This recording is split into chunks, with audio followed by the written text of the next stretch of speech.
Hi, my name is Ciriaco Sayoc. Most people call me Cir. I am, at this point, a multiple disciplinary artist in a lot of ways. My background is a fashion designer by profession, so I went to school for that, studied that, and continued into doing that as a profession. But I've moved into doing a lot of build work as well as puppetry. Yeah, it just really, I think it really depends. Like I've been doing a lot of everything. As I'm practicing and like exploring my art, I'm looking into like minimalist ethos and like craftsmanship details. I think those are the two things I'm like setting as like my boundaries. I think there's something innately in me that wants to come out and just put things together. I see materials, I'll see fabric, I'll see like hardwoods, like wood, and like think about how they can combine and like what kind of shapes can come out of them, or even recycled materials. So I think that there's something in me that's driving me to just like want to put things out. Balay Creative is really its name in essence, home for a lot of people, home for myself, home for my creativity in a lot of ways. The space as a collaboration space has been great because we've been able to just bounce ideas off each other and really absorb each other's like energy in a lot of ways. And I think like it's opened the doors, yeah, just for like creative process. I think just doing things. My experience at Balay has been, it's been good. Like again, I think I've been allowed to explore a lot of mediums that I wasn't normally getting into, and so because of that, like it expanded like what I can do. It's allowed cross conversation between different artists as well, which is always inspirational. That's helping me grow, helping me just get perspectives. Having my own studio space is fun. Like you can do something, leave it as a mess, which I normally do, and then I'm allowed to just leave and come back and then like restart my thought process again and be like, oh yeah, this is what I'm supposed to be doing. Okay, boom. Yeah, having space is always necessary. The projects that I've made here for SOMA, oh wow, that's a lot. I mean, you can go anywhere, I guess, from Kapwa Gardens. You can see some of the living walls that are there. I did the initial cutouts over here for that. And go all the way to the cultural center. I was able to make an untypical painting pedestal that kind of represented a gallows to inform some of the artist's work. So that was fun.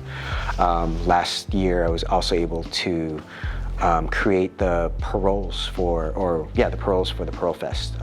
And I mean, that's literally down the street. So a lot of my work is just like down Mission Street, which is great.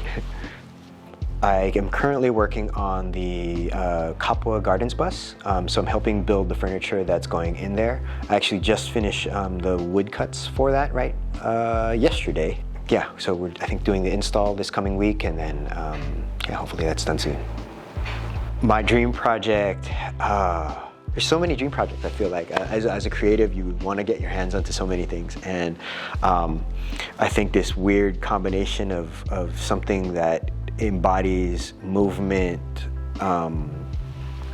fabric in some way, and I don't want to like think of this like ballet of flowy tutus, but not that that's wrong, but that's just not my personal thing. But something in that effect.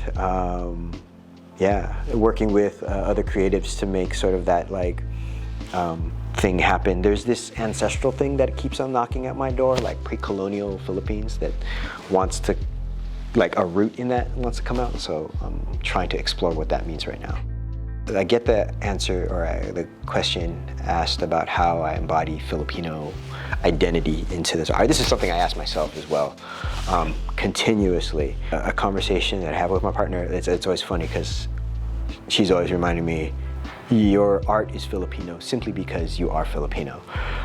And like, I'm always looking for cues of identity and what that really means. Like, I think we all tend to look at pattern and print as something that like gravitates to us because it's a visual communication of some sort. You know, I think our ancestors knew this, and so they wove meaning into this. And I think not just using those elements, but using your influences, like what helped you grow up.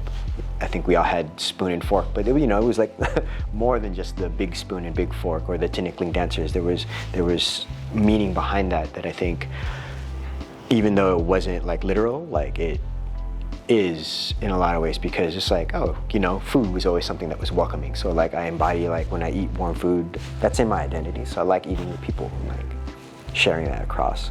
The tinikling dancer, like as a woven sculpture, was always something that I gravitated to. That reminds me to dance and reminds me to move. So I think it's in me, but it's not literally translated a lot of times. Advice I would give to my younger self, or the generation that's coming. Yeah, just keep moving, keep going, keep pursuing your things. Listen to your internal intuition a lot of times, because that's something that I think we're often not told to listen to, or just sometimes, yeah, you get that second guessing of yourself. But like, listen to that and go with that. And if you feel something, do it.